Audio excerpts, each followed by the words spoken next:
7 से 10 जनवरी तक नवा भोपाल विज्ञान मेला जम्बूरी मैदान में आयोजित किया जाएगा। विज्ञान एवं प्रौद्योगिकी मंत्री ओम प्रकाश सखलेखा ने बताया कि मेले का उद्घाटन राज्यपाल मंगूभाई पटेल शुक्रवार को BHEL जम्बूरी मैदान में करेंगे। विज्ञान एवं प्रौद्योगिकी मंत्री ओम प्रकाश सकलेचा ने बताया कि इस मेले का आयोजन वर्ष 2012 से प्रतिवर्ष मध्य प्रदेश विज्ञान एवं प्रौद्योगिकी परिषद तथा विज्ञान भारती के संयुक्त तत्वाधान में निरंतर किया जा रहा है।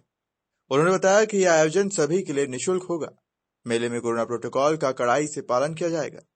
मास्क, सैनिटाइजर की अनिवार्यता के साथ जिला प्रशासन द्वारा एक वैक्सीन सेंटर एवं क्लिनिक की व्यवस्था भी की जा रही है।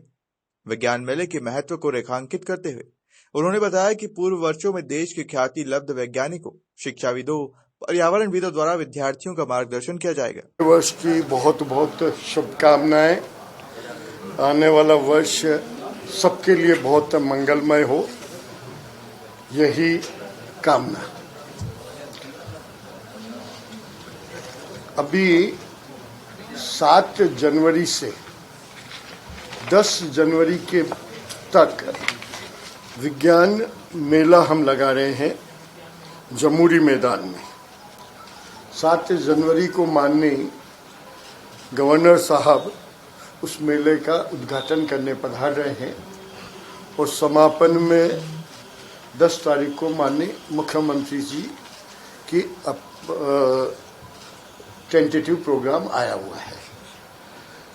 विज्ञान मेला 2012 से हम लगातार लगाते आ रहे हैं और ये वो मेला है जिसके कारण हम आने वाली सभी विद्यार्थियों की रुचि जागृत करते हैं विज्ञान में। साथ ही भारत सरकार के कई पब्लिक सेक्टर अपनी टेक्नोलॉजी डिस्प्ले करते हैं और भारत के सभी पार्ट के साइंटिस्ट लोग आते हैं और अपनी बात यहाँ पर अलग अलग तरीके से रखते हैं, क्योंकि विज्ञान की रुचि जागृत करना एक सबसे महत्वपूर्ण काम है नेप कॉस्ट का। हम कई वैज्ञानिक आए हैं, मेरा ख्याल है हमारे देश के राष्ट्रपति से लेके अलग अलग मेले में अलग अलग विभूतियों ने आकर इसकी रुचि बढ़ाने में हम सब प्रयास कर रहे हैं।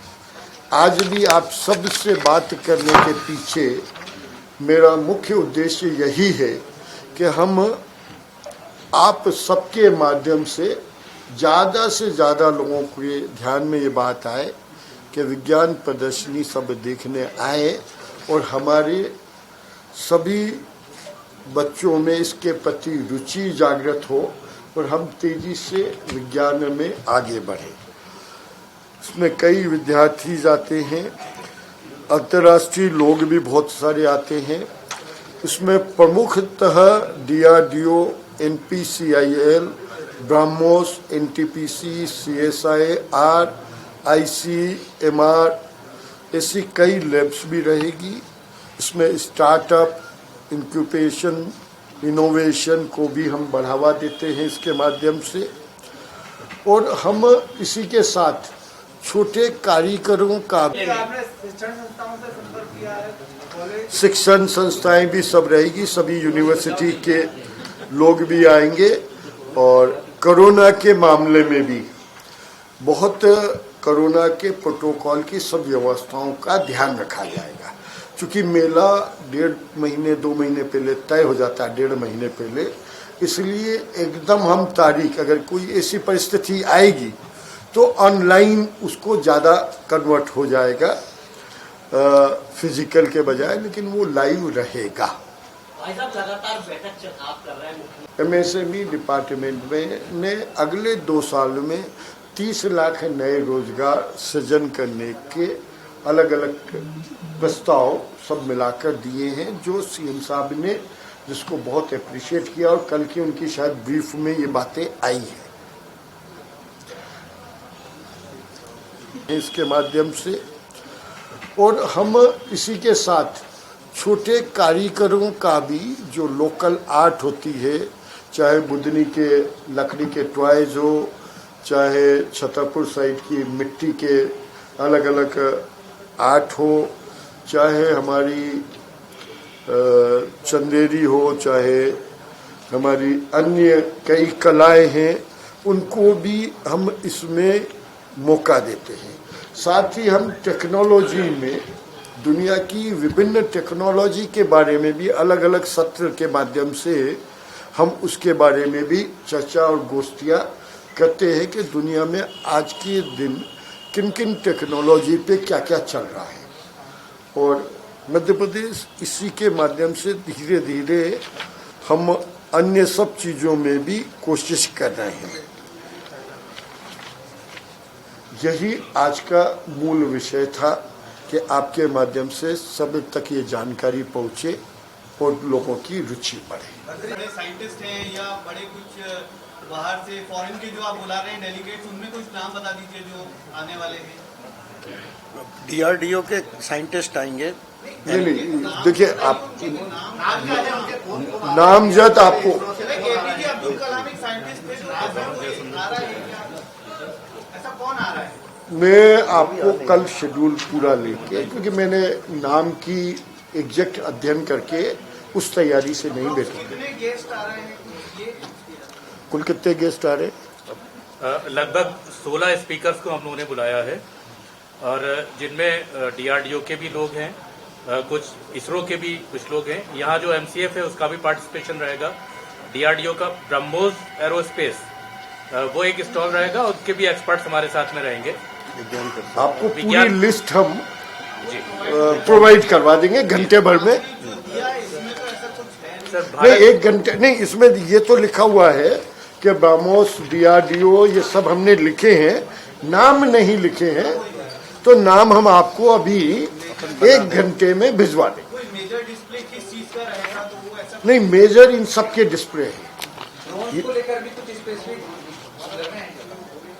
ड्रोन की हमने पॉलिसी भी बना रहे हैं और ड्रोन के एक्सरसाइज कर रहे हैं, क्योंकि ड्रोन की हम ट्रेनिंग इंस्टीट्यूट में भी स्किल डेवलपमेंट में भी डाल रहे हैं, क्योंकि अब आने वाला समय ड्रोन एग्रीकल्चर इंश्योरेंस में भी काम हम लेंगे, ड्रोन हम इंफ्रास्ट्रक्चर की ग्रोथ के रेशो में भी काम लेंगे, ड्रोन हम टाउन एंड कंट्री प्लानिंग में उसकी ट्रैकिंग को रखने के लिए नए जो भी अतिक्रमण हो रहे हैं, ये हो रहे हैं, उसके लिए भी उनका पूरा सैटेलाइट और ड्रोन के कॉम्बिनेशन से लेंगे। वो ड्रोन डिस्प्ले में है की तारीख बहुत पहले, क्योंकि कई जगह से, कई विदेशों से भी कई साइंटिस्ट आते हैं, इसलिए हमें 3 महीने पहले डिक्लेयर करना होता है। अगर होगा तो इसको पूरा ऑनलाइन में कन्वर्ट हो जाएगा, फिजिकल की बजाय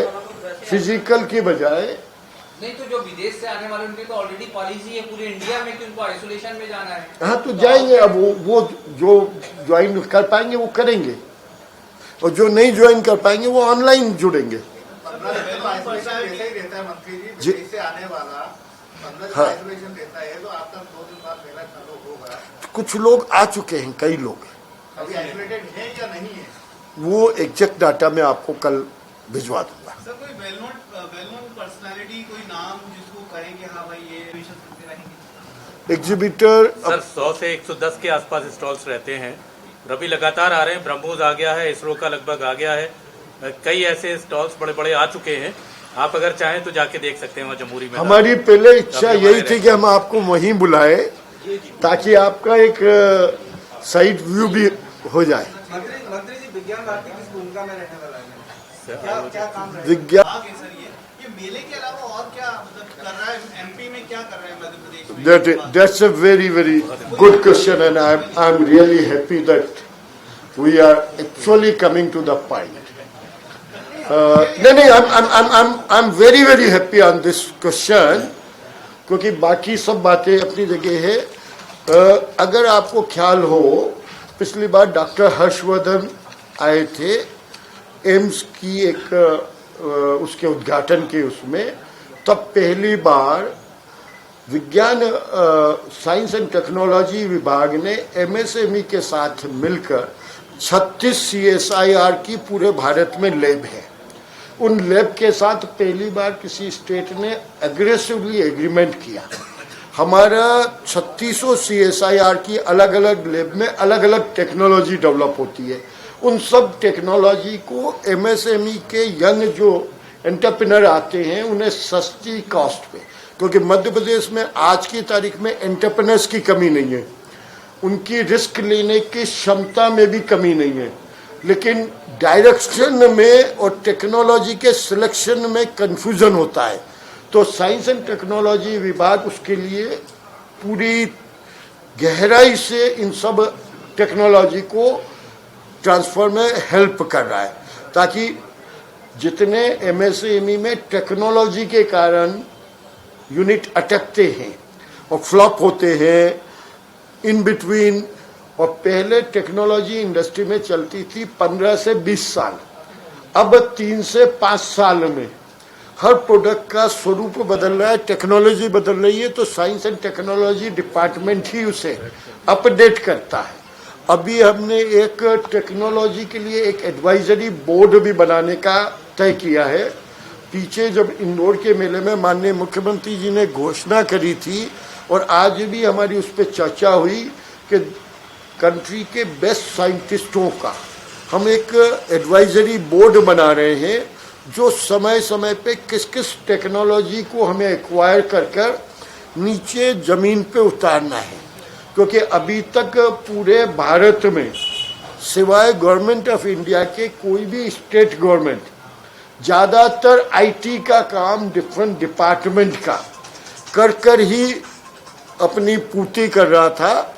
ये हम टेक्नोलॉजी ट्रांसफर, टेक्नोलॉजी में अपडेशन और MSME के माध्यम से नीचे तक उसे उतारना और डिस्ट्रिक्ट वाइज इसके लिए ट्रेनिंग देना, ये काम MSME के माध्यम से नीचे तक उसे उतारना और डिस्ट्रिक्ट वाइज इसके लिए ट्रेनिंग देना, ये काम पहली बार शुरू कर रहे हैं। And we have shorted down हर डिस्ट्रिक्ट में कौन सा प्रोडक्ट किस लिए, उसमें क्या कारण से उसको डिस्ट्रिक्ट का ODOP तय करना है, उसकी लॉजिक और उसकी स्किल के साथ उसकी कॉस्ट इकोनोमाइजेशन कैसे की जाए। पहली बार मैंने एम्प्री में कॉस्ट अकाउंटेंट रखने का तय किया, जो गवर्नमेंट ऑफ इंडिया की है। हम यहाँ पे भी कॉस्ट अकाउंटेंट ला रहे हैं, क्योंकि यूजुअली अभी तक साइंटिस्टों की सोच केवल टेक्नोलॉजी डेवलप करने तक की होती थी, ना कि उसकी इकोनॉमिक्स। क्योंकि ये कहा जाता था कि हमारा साइंटिस्टों के मन में ये थॉट थी कि हमारा काम केवल डेवलपमेंट करके बताना है, ना कि उसकी इकोनॉमिक वाइबिलिटी करना है। तो अब पहली बार हम उसके साथ कॉस्ट अकाउंटेंट और इन लोगों को बिठा रहे हैं कि एक डिवीजन खोल के कि उसकी इकोनॉमिक्स को भी वर्कआउट करो, ताकि वो जल्दी जमीन पे उतरे और उसका बेनिफिट पूरा लास्ट कंज्यूमर तक पहुंचे। I hope you have advisory board वाला जो महत्वपूर्ण पॉइंट है, स्टार्टअप योजना के तहत मेले के छात्रों के रख रहे हमारी पॉलिसी में भी हम अभी बहुत जल्दी एक डिवीजन स्टार्टअप आएंगे भी। सोशल मीडिया पे आजकल मध्य प्रदेश का यूज एक्टिव रहता है, जी, फेसबुक और सारे प्लेटफॉर्म है। जी, विज्ञान मेले को क्या उस प्लेटफॉर्म पे अपन लेके आ रहे हैं, क्योंकि बिल्कुल जितने भी स्टॉल है उसपे ऐसा कुछ निकल के वहाँ नहीं, हम सोशल पे पूरा एक्टिवली काम करेंगे। फेसबुक पे है, फेसबुक पे भी रहेंगे और जगह भी जितने भी सोर्सेस होंगे सबका उपयोग करेंगे। सब जगह। सर एक सवाल ये है कि कल MSME विभाग की समीक्षा बैठक हुई थी, तो उसमें सर भूमि आवंटन का जो नियम थे उसको लेकर भी चर्चा हुई है सर, तो उसको लेकर के कितने लोग हैं सर? ITI को सर उद्योगों से जोड़ने को लेकर रोजगार मेले भी शुरू होने जा रहे हैं। जी, 12 तारीख को एक ही दिन में हम 3 लाख नए रोजगार सृजन करेंगे एक दिन में, और डिस्ट्रिक्ट वाइज हम आंकड़ा देंगे। दूसरा, आपने बोला MSME ने, मैं आपके माध्यम से इस बात पे भी आप सबका ध्यान चाहूँगा और उस पर आप लोग जरूर करें। मध्य प्रदेश ने क्लस्टर फॉर्म में कुछ इंडस्ट्री का चयन किया है। क्लस्टर फॉर्म में जैसे हमने सबसे पहला क्लस्टर हमारा स्टेट क्लस्टर हमने उसको नाम दिया है। 500 एकड़ जमीन हमने ईयरमार्क करी बेतमा में, इंदौर एयरपोर्ट के पास 12-13 किलोमीटर पे, अहमदाबाद हाईवे पे। और उसमें हम फर्नीचर का मतलब फर्नीचर से जुड़ी हुई हर चीज का प्रोडक्शन यूनिट वहीं लाएंगे। 150 यूनिट की हमारे पास अभी तक आवेदन आ चुके हैं, जो लकड़ी का भी काम करेंगे, तो प्लास्टिक का भी करेंगे, तो प्रेशर डाई कास्टिंग का भी करेंगे, तो एल्यूमिनियम डाई कास्टिंग भी होगी, तो हमारे हार्डवेयर वाले भी आएंगे, तो हमारे टेपेस्ट्री वाले भी। ये सब चीजें जब एक जगह आती है तो उन सब की कलेक्शन और जगह जगह स्टोरेज, वेयर हाउसिंग, अन्य कास्टों जो खर्चे बढ़ते हैं इंडस्ट्री के, वो हमारे 30% के करीब कम होंगे। अगर मैं आपको एक छोटा सा उदाहरण दूं उसके लिए, कि जब जंगल की फॉरेस्ट लकड़ी लाता है और ऑक्शन करता है डिपो, तो जंगल में जब डिपो होता है और उसको स्क्वायर पीस बनाने में 30% लकड़ी छीलकर वहीं जंगल में वेस्ट हो जाती है, या तो जल जाती है, जला देते हैं, या उसी काम आती है। अब हम इसको क्लस्टर में लाके जब करेंगे तो वो जो वेस्टेज है वो हमारे बोर्ड बनाने वालों के लिए रॉ मटेरियल हो जाता है। तो हमने जो कॉन्सेप्ट बनाए हैं ये क्लस्टर के वालों के लिए रॉ मटेरियल हो जाता है। तो हमने जो कॉन्सेप्ट बनाए हैं ये क्लस्टर के, हम आपके माध्यम से इस जानकारी को आखिरी सोच तक पहुंचाना चाहते हैं कि हमने उसमें मिनिमल वेस्टेज का फार्मूला अपनाया कि अगर वो 30% बच गई तो कहीं ना कहीं प्रोडक्ट की कॉस्ट में कमी आएगी। हमारा कंज्यूमर जो हमारे पैसे से चाइना को जो रोजगार मिलता था, वो चाइना का प्रोडक्ट हमसे 10-15% सस्ता था, और हमने अगर कॉस्ट इकोनोमाइजेशन में 30% कॉस्ट कम कर दी तो हम चाइना को कॉम्पीट करने में मध्य प्रदेश आगे बढ़ेगा। और ये पहला मध्य प्रदेश का अपना सबसे बड़ा क्लस्टर 500 एकड़ में, और वो केवल एक ही नहीं बन रहे, ऐसे हम 4 क्लस्टर बना रहे हैं। हम ग्वालियर में बना रहे हैं, हम बैतूल साइड बना रहे हैं, हम राजस्थान की सीमा में नीमच में बना रहे हैं, इंदौर में बना रहे हैं, और इन सब में हम छतरपुर में बना रहे हैं आर्ट के लिए उसका। और इन सबको जब मर्ज करेंगे तो पूरे इंडिया में हमारा मार्केटिंग नेटवर्क होगा। जब हमारी कॉस्ट 30% कम हो गई तो हम पूरे प्रदेश में देश का सबसे बड़ा क्लस्टर बनाने का, ऐसे ही हमने टॉय क्लस्टर बनाए, ऐसे ही हमने इसका फूड प्रोसेसिंग के क्लस्टर बन रहे हैं, ऐसे ही हम हर्ब्स का क्लस्टर बना रहे हैं, ऐसे ही हम कन्फेक्शनरी का क्लस्टर बना रहे हैं, ऐसे ही हम रेडीमेड गारमेंट का क्लस्टर बना रहे हैं। तो ये सब अलग अलग तरीके से हम कास्ट एफिशिएंसी पे पहली बार सरकार उतनी बारीकी से सोचकर इन सब विषयों पे काम कर रही है। इन सब के माध्यम से उद्देश्य एक ही है कि भारत के पैसे से भारत के नौजवान को रोजगार मिलने का पहला अधिकार है, उस पे हम काम कर रहे हैं।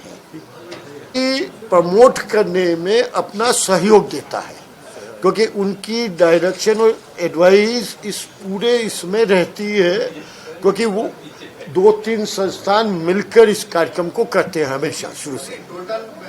आपको बता दें कि इस आयोजन का मुख्य उद्देश्य क्षेत्रीय, राष्ट्रीय एवं अंतर्राष्ट्रीय स्तर पर विज्ञान एवं प्रौद्योगिकी के क्षेत्र में हो रहे उन्नयन एवं विकास से जनसामान्य को अवगत कराना है।